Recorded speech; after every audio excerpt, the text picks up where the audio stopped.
Mr. Paul Bartlett is a 66-year-old male retired football coach who presents to the ER today with, quote, really bad chest pain and shortness of breath. His symptoms began approximately 3 weeks ago after a doctor's appointment and have been pretty consistent over the past 3 weeks. He rates his pain today as a 10 out of scale of 10, but the previous weeks he would describe his pain as an 8 or 9. His symptoms got worse, so his wife finally brought him in. He describes the pain as sharp with a lot of pressure over the middle of his chest and says the pain is not radiated to any other areas of the body.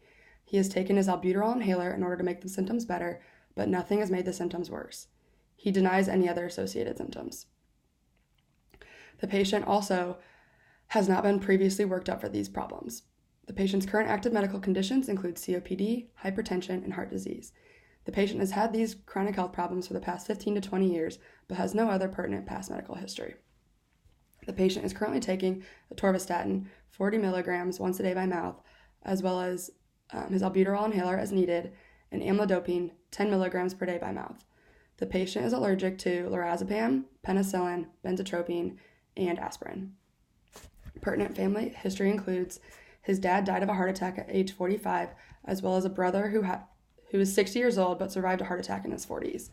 Pertinent social history includes the patient was a smoker since age 16 but recently quit smoking about 5 years ago. The patient is also a social drinker on the weekends.